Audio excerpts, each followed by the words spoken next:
শতাংশ, বিজেপির ভোট শতাংশ কম বেশি 30 থেকে 32%, আসন 5 থেকে 11। আজকের দিনে দাঁড়িয়ে এই পরিস্থিতি বিচার করে আপনি বলছেন এটা তো ভয়ানক। হ্যাঁ, আমরা খুব নিশ্চিত। তার কারণ হচ্ছে আমাদের ভোট পার্সেন্টেজ আমরা টার্গেট করছি, বা এখনো পর্যন্ত মানুষের যা সাড়া পাচ্ছি, প্রত্যেকটি বুথেই আমরা 50%-এর বেশি ভোট পাব। অর্থাৎ মানুষের যে সংখ্যাগরিষ্ঠতা, এটা শুধু কেন্দ্রীয়ভাবে আসন ভিত্তিকভাবে নয়, আমরা বুথ ভিত্তিকভাবে দেখছি। মানুষ 100% পরিবার মমতা বন্দ্যোপাধ্যায়ের উন্নয়নটা পেয়েছেন, রাস্তা, আলো, জল, বিদ্যুৎ, কর্মসংস্থান। পাশাপাশি কন্যাশ্রী থেকে রূপশ্রী, স্বাস্থ্যসাথী থেকে লক্ষ্মীর ভান্ডার, 50টা, 60টা, 70টা। তো মানুষ যে উপকার পেয়েছেন, সরকার যে কাজ করেছে, মমতা বন্দ্যোপাধ্যায়ের প্রশাসন যে পাশে আছে, তার প্রতিফলন কিন্তু প্রত্যেক বুথে ঘটবে।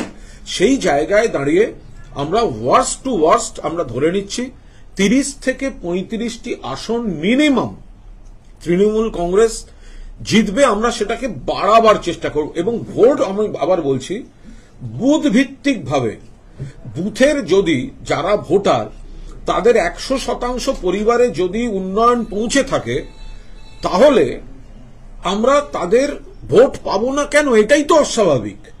ফলে সেই জায়গায় কোনো রাজনৈতিক মেরুকরণ বা অন্য কোনো বিভ্রান্তিতে পড়লেও কিছু মানুষ হয়তো উল্টো দিকে ভোট দেবেন, কিন্তু বুথ ভিত্তিক সংখ্যাগরিষ্ঠতা আমরা টার্গেট করে এগোচ্ছি। একটা বিষয়, আপনি যখন বলছেন যে আপনাদের এই বিপুল সংখ্যক আসন আপনারা পেতে পারেন বর্তমান পরিস্থিতি দাঁড়িয়ে, তখন দেখা যাচ্ছে বিজেপি তারা তাদের প্রার্থী তালিকায় প্রকাশ করতে পারছে না। এটা কিভাবে দেখছেন?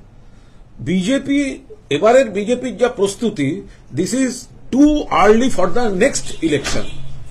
বিজেপি আজ এই মুহূর্তে আপনাদের সঙ্গে যখন কথা বলছি, 24 তারিখ দুপুরে প্রার্থী তালিকা প্রস্তুত করতে পারেনি এখনো। হয় প্রার্থী পাচ্ছে না, সেটাও দেখা যাচ্ছে, না হলে তাদের মধ্যে গোষ্ঠীদ্বন্দ্ব, আদি বিজেপি বনাম তৎকাল বিজেপি, দিলীপ বিজেপি বনাম সুকান্ত বিজেপি, তার মধ্যে আবার সিবিআই থেকে বাঁচতে যাওয়া বিজেপি।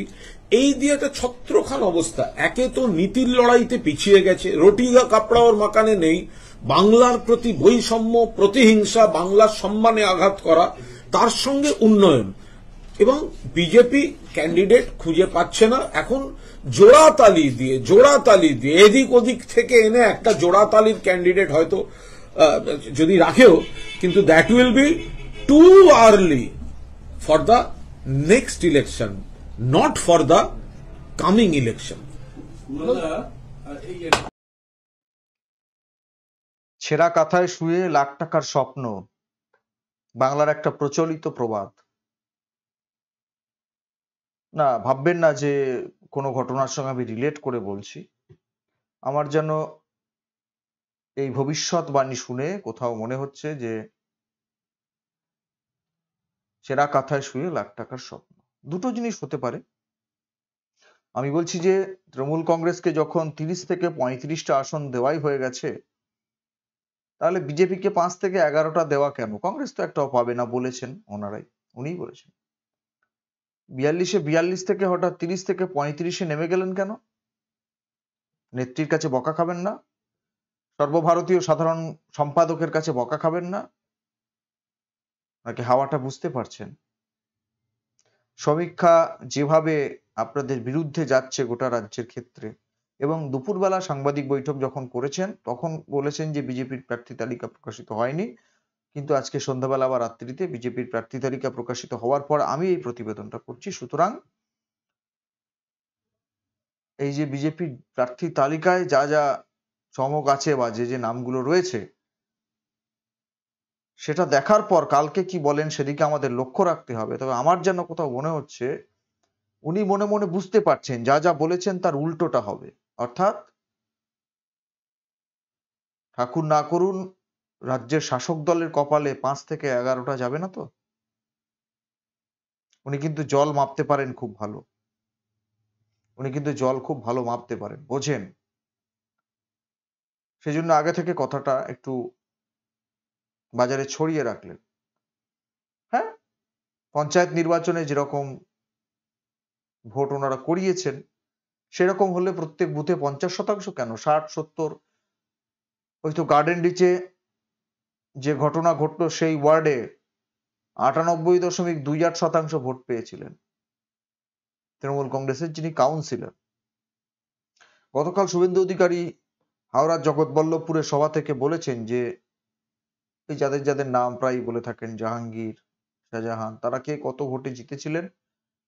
68,000 ভোটে জিতেছিলেন ওই একটা জেলা পরিষদে শাহজাহান শেখ, বলেছেন শুভেন্দু অধিকারী কালকে। সেরকম ভোট করলে সেন্ট% পাবেন। 98.28% মানে কি 100 থেকে সবই পাবেন, অসুবিধা কিছু নেই। কিন্তু বোধহয় ভুলে যাচ্ছেন যেটা লোকসভা নির্বাচন এবং কেন্দ্রীয় প্যারামিলিটারি ফোর্স দিয়ে ভোট হবে। হ্যাঁ, মমতা বন্দ্যোপাধ্যায়ের উন্নয়ন যখন 100% বাড়িতে পৌঁছেছে, আমি তো বললাম 42-42 দাবি থেকে সরে এলেন কেন? 42-42 পাবো এখনো বলতে পারতেন, কেন সেখান থেকে নেমে যেতে হলো? জল মাপছেন, বাস্তব অবস্থাটা বুঝতে পারছে এবং গোষ্ঠীদ্বন্দ্বের ইঙ্গিত করছেন বিজেপির দিকে। Dilip BJP, Sukanta BJP, ED CBI থেকে বাঁচতে বিজেপি, এরকম বলছে। একই কথা রাজ্যে শাসক দলের দিকেও যেতে পারে, যে বিক্ষুব্ধ বিজেপি। ওই তো আজকে দেখেছেন যে শুধুমাত্র হুমায়ুন কবির নয়, তার সঙ্গে নিয়ামত শেখ আরেকজন বিধায়ক, তিনিও বিক্ষুব্ধ হয়েছেন। বিক্ষুব্ধ হওয়ার তালিকা আপনাদের দিকে কম কিসে? সুনীল মণ্ডল থেকে শুরু করে, ওইদিকে মৌসম ব্যানার্জি নূর থেকে শুরু করে ডক্টর শান্তনু সেন, কম কিসে? কম নয়। বিজেপির আজকে যা প্রার্থী তালিকা ঘোষিত হয়েছে তাতে লড়াই যে নিঃসন্দেহে জমে যাবে প্রত্যেকটা আসন ধরে ধরে ধরে ধরে, সেই জায়গা থেকে আমি বললাম যে উনি যেটা বলছেন সেটা ওনার নিজের দলের জন্য বলছেন না, বিজেপির জন্য বলছেন। প্রতি বুথে 50% ভোট,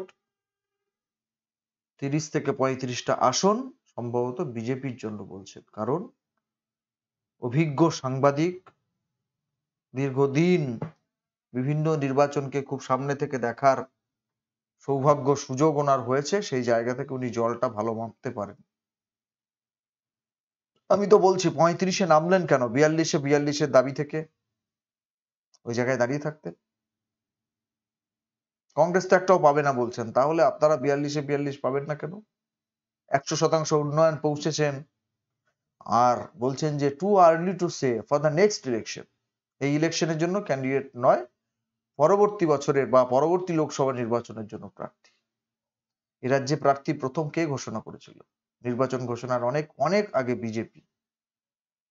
সত্যি তো বিজেপি একটা সর্বভারতীয় দল, তাদের সামগ্রিকভাবে রাজ্য স্তরে মিটিং, জেলা স্তরে মিটিং, সব মিটিং শেষে তারপরে কেন্দ্রের যে নির্বাচনী কমিটি সেখানে আলোচনা করে তারপরে শিলমোহর।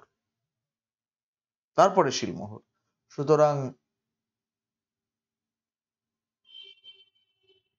ওই শুভেন্দু অধিকারী যা বলেন যে একজন দুজন সিদ্ধান্ত গ্রহণ করে প্রার্থী তালিকা ঘোষণা করে দেওয়া বিজেপির পক্ষে অসম্ভব, সবসময় পারে না। তার কারণ তারা একটা রেজিমেন্টেড পার্টি, তাদের যে সংগঠনগত বিভিন্ন ভাগ পোর্শন আছে সেগুলোকে মাথায় রেখে তারপর তাদের, যেমন সিপিআইএম এর ক্ষেত্রে, যেমন বামফ্রন্টের ক্ষেত্রেও তারা চাইলেই কিন্তু করে দিতে পারে না।